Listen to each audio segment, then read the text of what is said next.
शिंदे और उद्धव फिर आएंगे साथ। शिवसेना के फंड पर शिंदे ने लिया बड़ा फैसला। शिंदे ने उद्धव ठाकरे को लौटा दी बड़ी संपत्ति। फडणवीस से उद्धव की मुलाकात के बाद अब शिंदे भी पड़े नरम। महाराष्ट्र में तेजी से बदलती दिखाई दे रही है सियासत। महाराष्ट्र की सियासत में इस समय जबरदस्त उठापटक मची हुई है। एक तरफ मंत्रिमंडल विस्तार को लेकर खींचतान चल रही है। कभी लगता है कि अजीत पवार नाराज हैं, तो कभी एकनाथ शिंदे की नाराजगी की खबर सामने आती है।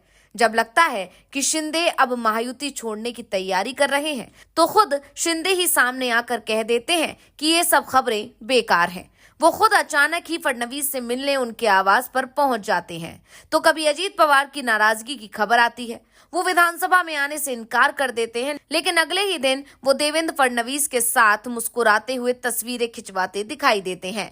वैसे इन दिनों सबसे ज्यादा चर्चा एकनाथ शिंदे की हो रही है। खबरें आ रही थीं कि गृह विभाग नहीं मिलने से वो नाराज चल रहे हैं और पाला बदलने पर भी विचार कर रहे हैं। यहां तक कहा जाने लगा था कि शिंदे फडणवीस की सरकार से बाहर हो सकते हैं और सरकार को बाहर से समर्थन दे सकते हैं, क्योंकि शिंदे को इस बात का पता है कि उनके आने या जाने से सरकार की सेहत पर कोई असर नहीं पड़ना है। शिवसेना की सेहत पर जरूर असर पड़ सकता है। इसी बीच एक और खबर आई और खबर थी कि देवेंद्र फडणवीस से उद्धव ठाकरे और उनके बेटे आदित्य ठाकरे ने मुलाकात की है और ये मुलाकात करीब 15 मिनट चली। बंद कमरे में हुई इस मुलाकात के बाद उद्धव और फडणवीस के बीच रिश्ते काफी नरम होते दिखाई दिए। तो दूसरी तरफ एकनाथ शिंदे के तेवर भी अचानक उद्धव को लेकर नरम पड़ गए हैं। तो क्या उद्धव और शिंदे के बीच सुलह हो गई है? आज हम इसी खबर पर अपनी स्पेशल रिपोर्ट में करेंगे चर्चा, तो वीडियो को आखिर तक जरूर देखें।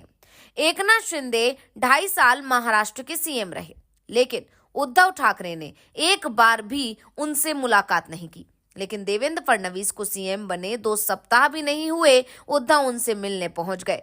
5 साल पहले भी दोनों के बीच अच्छी दोस्ती थी और ये दोस्ती सत्ता के चलते ही टूटी थी। सीएम पद को लेकर उद्धव और बीजेपी हाईकमान के बीच हुए टकराव के चलते उद्धव ठाकरे एनडीए से अलग हो गए थे, लेकिन बाद में उनके दल में बगावत हो गई और शिंदे ने अपने समर्थकों के साथ बीजेपी से हाथ मिला लिया। शिंदे सीएम भी बन गए और इसके बाद उद्धव ठाकरे ना तो एकनाथ शिंदे से मिले और ना ही देवेंद्र फडणवीस से। उल्टा शिंदे को वो गद्दार और फडणवीस को अपना सबसे बड़ा दुश्मन करार देने लगे थे। लेकिन अब ठाकरे के तेवर नरम पड़ते दिखाई दे रहे हैं। सबसे पहले तो नागपुर में उन्होंने देवेंद्र फडणवीस से मिलकर सभी को चौंका दिया, तो अब उद्धव ठाकरे को चौंकाने का नंबर एकनाथ शिंदे का था। यानी उद्धव ठाकरे को लेकर फडणवीस और शिंदे दोनों ही नरम पड़ते दिखाई दे रहे हैं। एकनाथ शिंदे ने 2022 से पहले का फंड उद्धव ठाकरे को लौटाने का फैसला किया है। दरअसल 2022 में जब शिवसेना दो फाड़ हुई तो पार्टी का नाम और चुनाव चिन्ह एकनाथ शिंदे को मिल गए थे। उद्धव ठाकरे को नई पार्टी बनानी पड़ी थी। उन्होंने अपनी नई पार्टी का नाम शिवसेना उद्धव बाला साहेब ठाकरे रखा था। शिंदे ने राजनीतिक कड़वाहट को भुलाकर नई मिसाल कायम करने का फैसला किया है। महाराष्ट्र के डिप्टी सीएम एकनाथ शिंदे उद्धव ठाकरे को शिवसेना के खाते में 2022 से पहले की रकम लौटाने को तैयार हो गए हैं। अब शिंदे के इस फैसले पर अभी उद्धव गुट से कोई प्रतिक्रिया नहीं आई है। जब शिवसेना में बगावत हुई थी तो 40 विधायक शिंदे के साथ चले गए थे। इसके बाद उद्धव ठाकरे को सीएम की कुर्सी भी छोड़नी पड़ी थी। रिपोर्ट में दावा किया गया है कि शिंदे ने इस फैसले की जानकारी उद्धव ठाकरे को दे दी है। ऐसा माना जा रहा है कि आर्थिक संकट से जूझ रहे उद्धव ठाकरे को इससे राहत मिलेगी। महाराष्ट्र में शिवसेना के टूटने और शिंदे और उद्धव के अलग होने के बाद पहली बार मतभेद कम करने वाला फैसला सामने आया है। शिवसेना के 2 फाड़ होने के बाद शिंदे ने पार्टी और चुनाव चिन्ह पर दावा किया।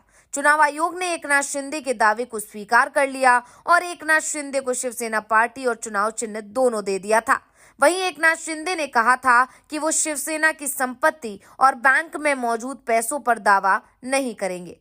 इसके मुताबिक एकनाथ शिंदे ने 2022 से पहले शिवसेना के बैंक खाते में आए पैसे को शिवसेना उद्धव बाला साहेब ठाकरे को देने का फैसला किया है। महाराष्ट्र विधानसभा चुनाव में शिंदे की अगुवाई वाली शिवसेना को 57 और उद्धव ठाकरे की पार्टी को 20 सीटें मिली हैं। अब शिंदे के इस फैसले के कई मायने निकाले जा रहे हैं। राजनीति में वैसे भी कहा जाता है कि यहाँ ना तो कोई स्थायी दोस्त होता है और ना ही कोई स्थायी दुश्मन। अगर आज की परिस्थिति की बात की जाए तो उद्धव ठाकरे और एकनाथ शिंदे दोनों ही एक दूसरे की जरूरत हैं। दोनों ही दलों का विलय भले ही नहीं हो सका है, लेकिन एक बात साफ है कि अगर दोनों अलग अलग रहते हैं तो कभी भी अब महाराष्ट्र में शिवसैनिक फिर से सीएम नहीं बन पाएगा, क्योंकि बीजेपी से गठबंधन में एकनाथ शिंदे की पार्टी को कभी भी 90 से ज्यादा सीट लड़ने को नहीं मिलेंगी। तो ये हाल अब उद्धव ठाकरे का एनडीए गठबंधन में भी होना है। और सबसे बड़ी बात तो ये है कि इन सीटों में से अधिकांश सीटों पर दोनों ही दलों के उम्मीदवार आमने सामने होंगे। अगर ये दोनों दल साथ आ जाते हैं तो बड़ी ताकत बन जाएंगे। ऐसे में बीजेपी के लिए सत्ता का बंटवारा जरूरी हो जाएगा। बीजेपी ही नहीं, अगर दोनों ही दल एनडीए के साथ भी जाएंगे तो भी सत्ता का बंटवारा करवा पाएंगे।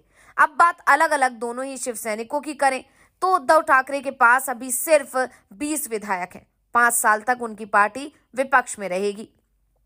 ऐसे में उद्धव ठाकरे के सामने सबसे बड़ी चुनौती तो शिव सैनिकों को अपने से जोड़े रखने की है। अगर वो उग्र हिंदुत्व की राह पर चलते हैं तो एनडीए से उन्हें अलग होना पड़ेगा, और अगर वो सेकुलर राजनीति करते हैं तो शिव सैनिक उनका साथ छोड़ता चला जाएगा।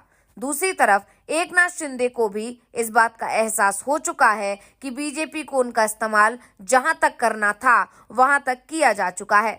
अब बीजेपी की तरफ से तो शिंदे को साफ मैसेज दे दिया गया है कि वो खुद अपना रास्ता तय कर सकते हैं। बीजेपी अब आत्मनिर्भर बनेगी और 2029 की तैयारी वो अकेले करेगी। शिंदे इस समय सत्ता में है, इसलिए उद्धव जैसी परिस्थितियां फिलहाल उनके सामने नहीं है। लेकिन 5 साल बाद जब महाराष्ट्र में फिर से विधानसभा चुनाव होंगे तब तक हालात बहुत बदल चुके होंगे। शायद उस समय बीजेपी इतना मजबूत हो जाए कि वो शिंदे को चुनाव लड़ने के लिए ज्यादा सीट ही नहीं दे। ऐसे में शिंदे को भी पहले से ही तैयारी करनी होगी और इसलिए उन्होंने उद्धव को लेकर नरम रुख दिखाया है। ये भी कह सकते हैं कि दोस्ती का हाथ शिंदे की तरफ से बढ़ा दिया गया है। तो एक बात तो तय है कि एकनाथ शिंदे और उद्धव ठाकरे फिर से एक साथ आ सकते हैं, लेकिन ये भी सच है कि अब शिवसेना के दोनों ही गुटों का विलय आसान नहीं है, क्योंकि दोनों गुटों का अगर विलय करा दिया जाता है तो सबसे बड़ी तकरार शिवसेना प्रमुख को लेकर होगी। अब एकनाथ शिंदे किसी भी कीमत पर शिवसेना चीफ की कुर्सी तो नहीं छोड़ेंगे, तो उद्धव ठाकरे भी शिंदे के अंडर में काम नहीं करेंगे। ऐसे में दावा जरूर किया जा रहा है कि दोनों ही दल एक गठबंधन में जरूर शामिल हो सकते हैं, लेकिन उद्धव क्या इसके लिए तैयार होंगे? ऐसे में सभी की नजरें अब मातोश्री पर टिकी हुई हैं कि वहां से क्या फैसला होता है।